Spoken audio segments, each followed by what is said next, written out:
Hello guys, hi everyone.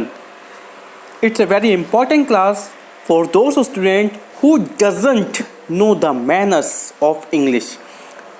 So, till the end watching this class, it's a very important class for everyone. आज की class बहुत ज़्यादा important है। इस class को अंत तक बहुत ध्यान से देखिएगा और फिर लास्ट में आप खुद अपने में एक चेंजेस पाएंगे। अगर आप बेसिक से जीरो लेवल से अपनी इंग्लिश को सुधारना चाहते हैं तो देखिए, अंग्रेजी भाषा सीखने के साथ साथ इसके शिष्टाचार की जानकारी भी ज़रूरी है। अंग्रेज बात और व्यवहार में तहजीब का बहुत ध्यान रखते हैं। बार बार कुछ विशेष नरम शब्दों का प्रयोग करना उनकी बातचीत का ज़रूरी हिस्सा है। उनका हर बात को कहने का एक विशेष तरीका है। किस बात को कैसे कहें, किन शब्दों का इस्तेमाल करें, ऐसी ही कुछ ज़रूरी बातों की जानकारी इस क्लास में आपको हम देने जा रहे हैं। हिंदी भाषा की तरह अंग्रेजी में बात बात में नाम के साथ जी लगाने का रिवाज नहीं है और ना ही इसमें आप या वे जैसे आदर सूचक यानी कि रिस्पेक्टेबल वर्ड का प्रयोग किया जाता है। इसमें मैं के लिए हम कहने की प्रथा भी नहीं है। इसलिए कई हिंदी भाषी लोगों को ये कहते हुए सुना होगा आपने कि अंग्रेजी रूखी भाषा है, इसमें इज्जत नाम की कोई चीज़ नहीं है, क्योंकि इसमें अपने से बड़ों से भी बातचीत करते हुए तुम यानी कि यू शब्द का प्रयोग किया जाता है। लेकिन वास्तव में ऐसी बात नहीं है। हालांकि अंग्रेजी भाषा में आप और वे शब्द नहीं हैं, पर अंग्रेजी में बात बात पर शिष्टाचार जताने की प्रथा है। सच्ची एवं स्वाभाविक अंग्रेजी सीखने के लिए इस बात का हमेशा ध्यान रखिए। अंग्रेजी के इन शब्दों को मन में दोहराइए। जो शब्द अब हम आपको बताने जा रहे हैं, ये 11 वर्ड है अंग्रेजी के। इन शब्दों में पूरी अंग्रेजी जाति का शिष्टाचार समाया हुआ है। ये अंग्रेजी भाषा के बड़े महत्वपूर्ण शब्द हैं। Please, first please, second thanks, third welcome, fourth kindly, fifth allow me, six after you, seventh sorry, eighth excuse me, nine pardon, tenth that is alright, 11 it's my pleasure. अगर आपने इन 11 वर्डों को अपने माइंड में सेट कर लिया तो अंग्रेजी की पूरी शिष्टाचार, पूरे गुड मैनर्स आपकी इंग्लिश में, आपकी टंग में शामिल हो जाएंगे। अब देखिए, एक एक करके इन वर्डों को सीखते हैं कि कहाँ पे हमें कौन सा वर्ड चूज़ करना है।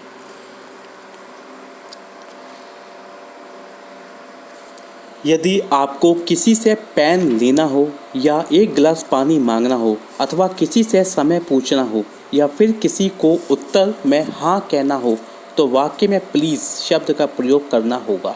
यदि आप केवल प्लीज़ कह देंगे तो भी चलेगा, परंतु यदि आप प्लीज़ या काइंडली आदि समान अर्थ वाले शब्द का प्रयोग नहीं करते हैं तो आप असभ्य कहलाएंगे।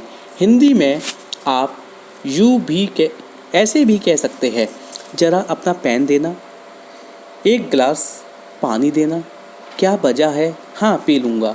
लेकिन हिंदी की तरह यदि आप अंग्रेजी में भी इन वाक्यों को अगर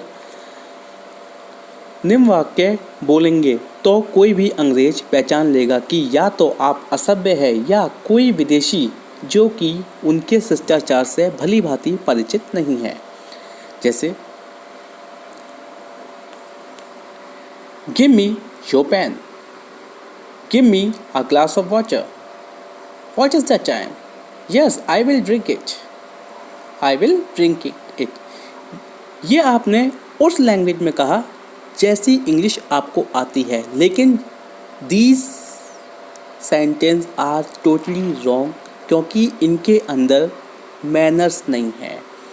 और यदि आप इन वर्डों को, इन सेंटेंस को, इन वाक्य को ऐसे बोलेंगे, may I have your pen please, a glass of water please, time please, yes please.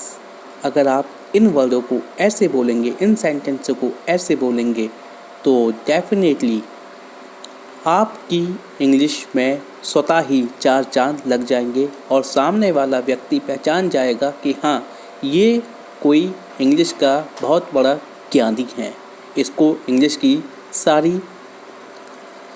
सारे मैनर्स पता है।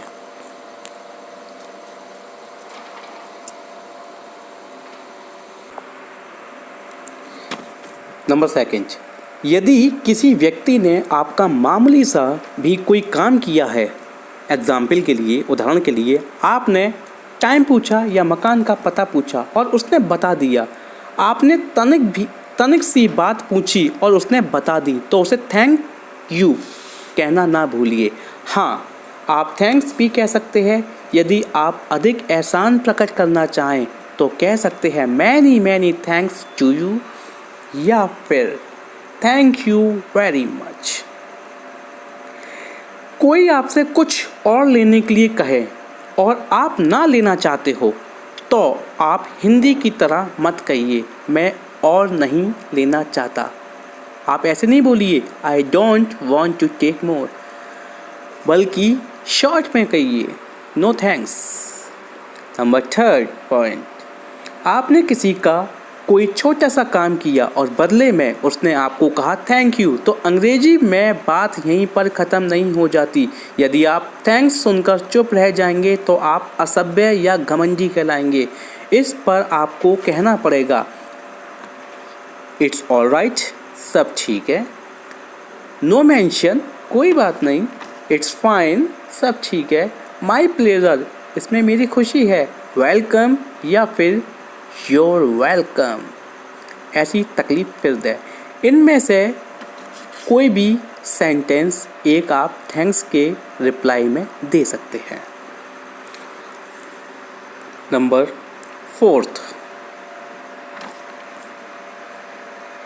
यदि कोई आपसे कोई वस्तु मांगे और वह आप देना चाहते हो तो हिंदी में आप कहेंगे ले लीजिए, पर अंग्रेजी में आपको कहना, अंग्रेजी में अगर आप ऐसे कहते हैं टेक इट, तो अंग्रेजी में इसे शिष्टाचार नहीं माना जाएगा, इसलिए आप कहेंगे यस यू आर वेलकम या फिर विद ग्रेट प्लेजर। नंबर 5, यदि आप किसी की कोई छोटी सी सेवा या सहायता करना चाहते हैं तो उसे कहने का अंग्रेजी में एक अपना तरीका है। उदाहरण के लिए, आप किसी महिला की गोद से बच्चा लेने या किसी वृद्ध का थैला उठाने की पेशकश करने के लिए यूँ कहेंगे अलाउ मी या मे आई हेल्प यू, अर्थात मुझे अवसर दे या फिर क्या मैं आपकी सहायता कर सकता हूँ। किसी शोरूम या प्रदर्शनी में यदि आप सेल्समैन हैं या गाइड है तो विजिटर्स ग्राहकों को भी मे आई हेल्प यू कहकर अपनी ओर आकर्षित कर सकते हैं। नंबर 6, किसी महिला या किसी वृद्ध को रास्ता देते समय आप कह देते हैं पहले आप, जबकि अंग्रेजी बातचीत में आप फर्स्ट यू नहीं कहेंगे, अंग्रेजी में कहेंगे आफ्टर यू, यानी कि पहले आप आफ्टर यू। 7 पॉइंट देखिए, अंग्रेजी में बात बात पर खेद प्रकट करने का रिवाज है। हिंदी में भी हम खेद प्रकट करते हैं या क्षमा मांगते हैं, पर तब जब इसमें वस्तुतः कोई बड़ी भूल हो जाए। जैसे हम किसी से समय लेकर फिर समय पर नहीं पहुंचे तो खेद प्रकट करते हैं, और समय लेकर उस दिन बिल्कुल ना पहुंचे तो अपने इस अपराध या गलती के लिए क्षमा मांगते हैं। पर अंग्रेजी में छोटी छोटी बातों में भी सॉरी, एक्सक्यूज़ मी या पार्डन आदि शब्दों का प्रयोग होता है। जैसे आपका किसी से हाथ छू जाए तो आपको झट से कहना होगा सॉरी। नेक्स्ट एग्जाम्पल देखिए, 2 आदमी रास्ते में खड़े खड़े बातें कर रहे हैं और आपको बीच में से गुजरना हो तो आप कहेंगे एक्सक्यूज़ मी। इसी तरह लोगों के बीच से उठकर आपको किसी काम से थोड़ी देर के लिए जाना है तो आप बिना कुछ कहे नहीं उठ सकते, बल्कि कहेंगे एक्सक्यूज़ मी। किसी व्यक्ति का ध्यान अपनी ओर आकर्षित करने के लिए भी एक्सक्यूज़ मी कहकर आप अपनी बात कह सकते हैं। आप टेलीफोन सुन रहे हैं, आप टेलीफोन सुन रहे हैं या आमने सामने किसी से बातचीत कर रहे हैं, आपको बात सुनाई नहीं देती और आप उसे फिर से सुनना चाहते हैं, तो आप ऐसे नहीं कहेंगे ऊंचा बोलो ना, मुझे कुछ सुनाई नहीं देता, speak loudly, I can't hear anything, बल्कि इसके स्थान पर आप कहेंगे, मैं केवल ये कहेंगे, क्या कहेंगे, पार्डन या आई बैग योर पार्डन। और सामने वाला व्यक्ति इससे समझ जाएगा कि आपको बात सुनाई नहीं दी है, मुझे इस बात को फिर से रिपीट करना है क्योंकि उसे सुनाई नहीं दी है। कोई कमरे में बैठा है, आप उसके मकान पर उससे मिलने गए हैं, तो बिना सूचना दिए या आज्ञा लिए वो आपको अंदर दाखिल नहीं होना चाहिए, बल्कि अंग्रेजी में आप इस आशय का क्या कहेंगे, मे आई कम इन प्लीज़, क्या मैं अंदर आ सकता हूँ? तो वो बंदा पलट कर कहेगा यस प्लीज़ कम इन, या विद ग्रेट प्लेजर, खुशी से, या अंदर आ सकते हैं विद ग्रेट प्लेजर, या आप ये बोल सकते हैं विद ग्रेट प्लेजर, बड़ी खुशी से, या फिर आप बोल सकते हैं ऑफ कोर्स, अवश्य। तो ऐसी है औपचारिकता अथवा शिष्टाचार से पूर्ण अंग्रेजी भाषा। अपने वाक्य बनाते समय इस भाषा की रीति को सदा याद रखना चाहिए।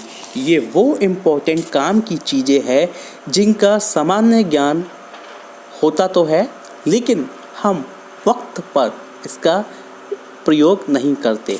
तो आज की क्लास में आई होप आपको सारी चीज़ें समझ आई होगी।